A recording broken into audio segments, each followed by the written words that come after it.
The United States is the most powerful country in the world. Also, this country has the largest economy in the world. Americans are ahead of the rest in terms of combat power, but at one time, the United States was a British colony. The United Colonies of America were born on July 4, 1776, with the Declaration of Independence and the annexation of 13 British colonies on the Atlantic coast. From Massachusetts in the north to Georgia in the south, the 13 colonies had a total area of about 1,100,000 square kilometers.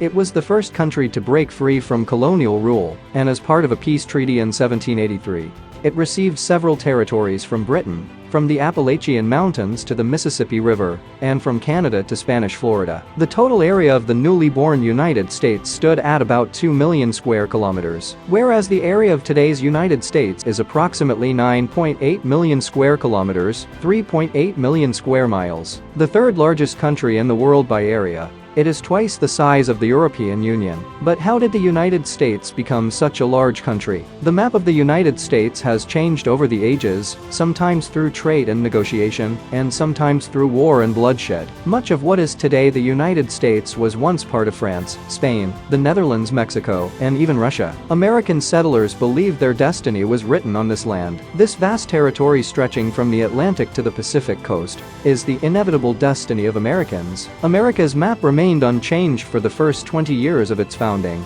but in the early 19th century, the country added 7 large territories. Louisiana was the first step in American expansion. Louisiana was a French colony until 1803. Napoleon Bonaparte was then waging a costly war in Europe. The French wanted money at any price, and the United States bought Louisiana, about 2,100,000 square kilometers, for an incredibly cheap price of just $15 million. In one fell swoop, the size of the United States doubled. After that, the United States added Florida. The Spanish established their colony in Florida in 1565, but in the 19th century, Spain realized they could not stop the United States from taking over. Rather than war and bloodshed, they chose the negotiating table. In 1819, U.S. Secretary of State John Quincy Adams negotiated the purchase of Florida. After years of negotiations, Spain formally ceded Florida to the United States. In return, the United States gave Spain only $5 million.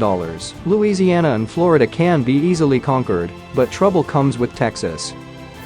Texas seceded from Mexico and peacefully joined the United States in 1845 as the Republic of Texas. But shortly after that annexation, tensions flared between Mexico and the United States. In 1846, the United States declared war on Mexico, and after limited skirmishes, both sides signed the Treaty of Guadalupe. According to the treaty, Mexico recognized Texas as part of the United States. The United States also acquired parts of California, Nevada, Utah, Arizona, Colorado, New Mexico, and Wyoming. On the other hand, Mexico lost almost half of its territory and received only $15 million. On the other hand, after a long negotiation with Britain, the province of Oregon joined the United States.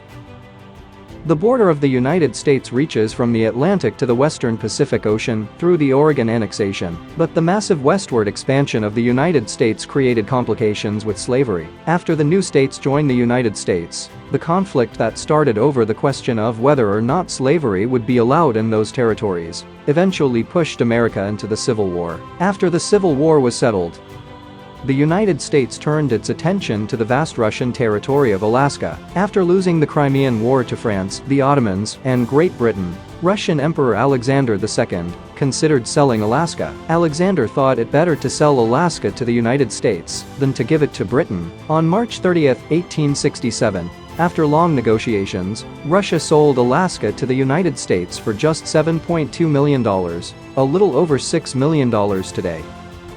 Later in 1959, Alaska officially became the 49th state of the United States. 8 months after the recognition of Alaska, the 50th and last state of the United States was recognized. The Hawaiian Islands, 2,500 miles from the mainland of the United States. A sovereign constitutional monarchy existed in Hawaii until 1893, before gaining U.S. territorial status in 1959. In 1898, The last queen of Hawaii, Colonies, was overthrown by a group of American sugar planters and missionaries, supported by U.S. Marines. A few years after her overthrow, the Hawaiian Islands were administratively annexed by the United States.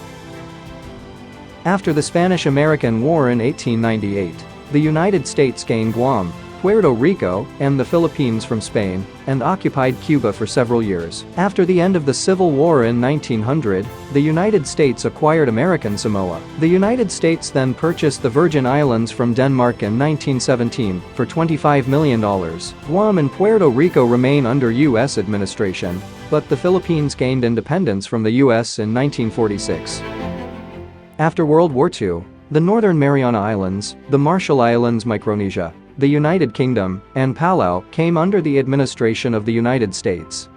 In all, the United States now has sovereignty over a total of 50 states, 1 federal district, and 16 unincorporated territories. Thank you for taking the time to explore the fascinating history of the United States and its territorial expansion. If you found this information interesting and informative, consider subscribing to our channel or liking this video. By subscribing, you'll stay updated with more captivating content on various topics. Don't forget to hit the like button to show your appreciation and support. We appreciate your engagement and look forward to sharing more engaging insights with you.